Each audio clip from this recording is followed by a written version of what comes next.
Hi everyone, and welcome to Paper Pumpkin Week here on Creative Chelsey. Today I'm sharing with you my fourth alternative card idea using the June 2025 Paper Pumpkin kit called Full of Charm. This kit creates a total of 9 cards, 3 in different designs. So 3 in 3 different designs.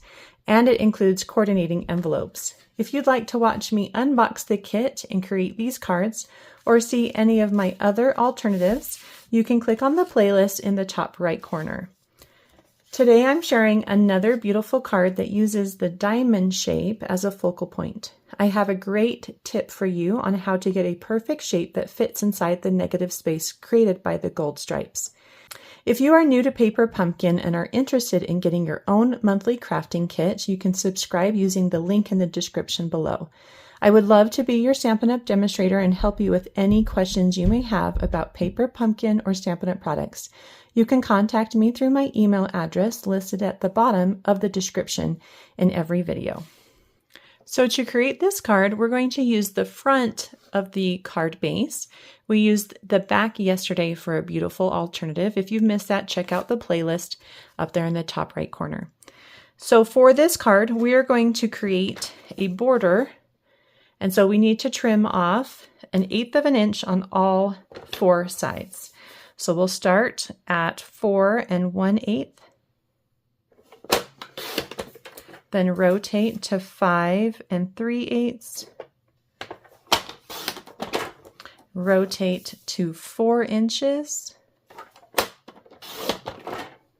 and rotate to 5 1/4 inches.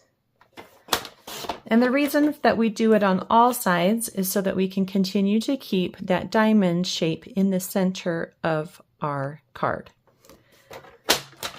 So next we're going to figure out how to get this exact shape for the center.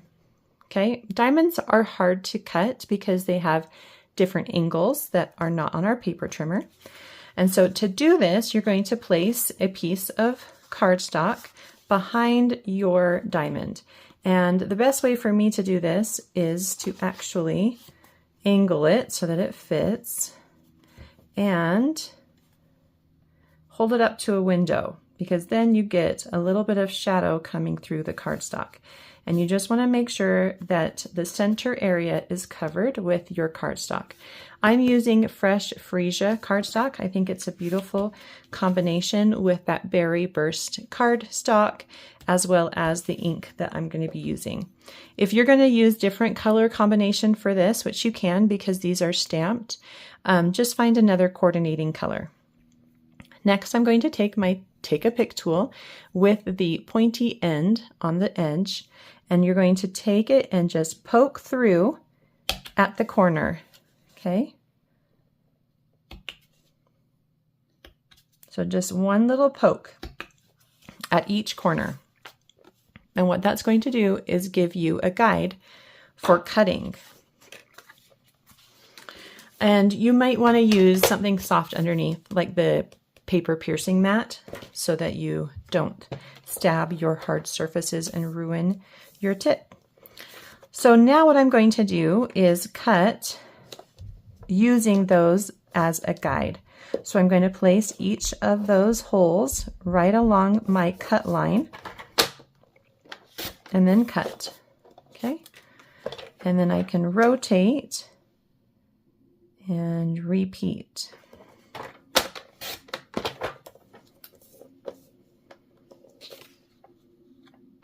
There it is. That one kind of disappeared for a little bit, but I was able to find it. And then there's always just a little bit of that hole left, and so you're able to just line it up. So there I have a perfect shape for the center of my card base. Now you might feel like, oh no, the holes are going to show. And yes, they might, but that's one of the reasons why we're covering it up with this beautiful floral and foliage images. So it really won't show. We're also going to splatter, which kind of also helps hide those holes.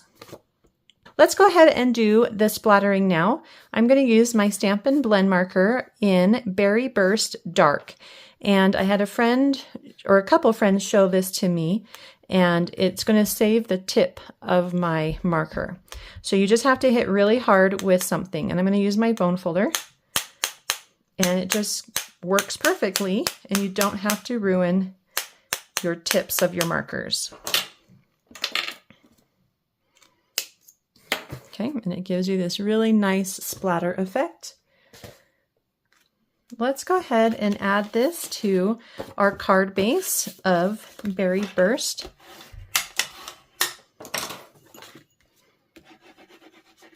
And again, if you're using a different color scheme, you could use any color card base here.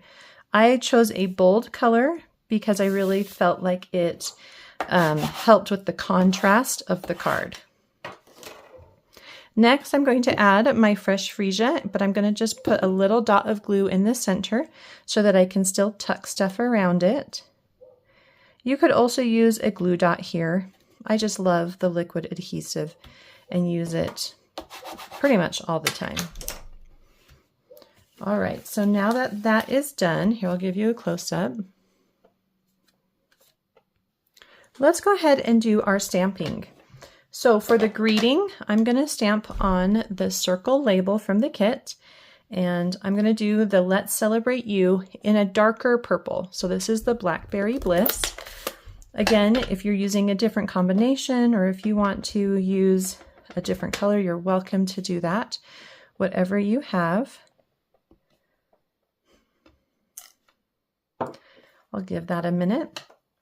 I'm also going to use the coordinating Berry Burst ink pad for my florals, and I've just got some basic white cardstock here that I'm going to stamp on, and I need 2 of these images.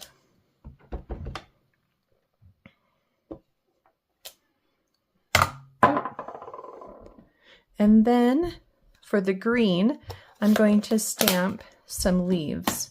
And you could do as many leaves as you want. I'm going to just do, I think, 4.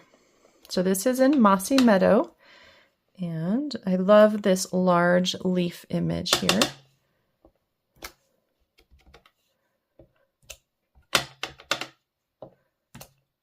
Okay. So there you've got all of the images stamped. And we're going to now fussy cut these out, which I'm going to do off camera, and I'll come back and we'll put the card together. Okay, so once you fussy cut all those images out, let's go ahead and start adding them to our card. Here is our greeting, and I've added dimensionals to the back. So we'll go ahead and pop that in the center of our diamond. And then let's do a little liquid glue behind our floral branches. The first one I'm going to tuck under near the top. Again, if I could see that hole, you can go ahead and cover that up at the top there. And that's just the hole, the guide holes, remember, that we did at the beginning. And this one I'm going to tuck on this side. And I might just snip off that branch because I don't really need it here. And we'll just pop it on right at that right corner. Again, I can cover up the hole if I see that. Then we'll take the leaves. Also just going to add these with liquid adhesive. If you want to use a glue dot instead, you're welcome to. I'm going to take 2 of them and add them here to this left corner.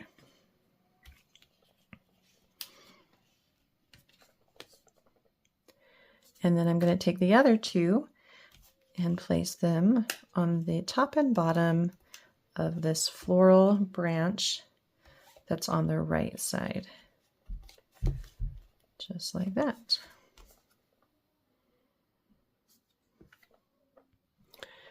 I also am going to include this Mossy Meadow green die cut.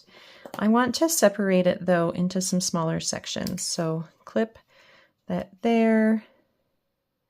Maybe also Just let's remove that branch. Let's see, I'm going to clip it down here as well, just so that I don't accidentally tuck that one in too far. Add just a little dot of glue near the bottom. Let's tuck one of these here on this side. I can also add this little single leaf up here.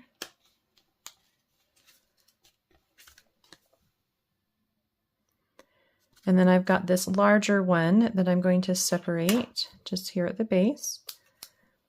The larger piece I'm going to add near the top.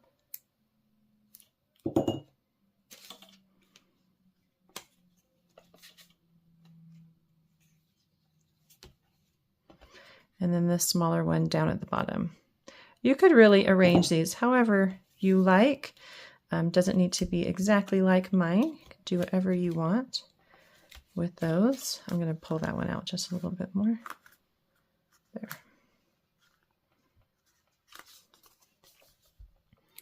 And you're all done. You can also add any embellishments that you want around it. I didn't, just because I think this gold foiling in the background is a nice element that really stands out against the dark colors. But it's just a really fun card, quick and easy, and uses the stamps from the kit. Well, thank you so much for watching. I hope you enjoyed seeing me create this beautiful card. If you would like to get your own paper pumpkin kit, please subscribe using the link in the description box below. If you would like to see written instructions or close-up images on how I created this card, you can visit my blog, creativechelsey.com. Thanks so much for watching. Have a creative day. Bye.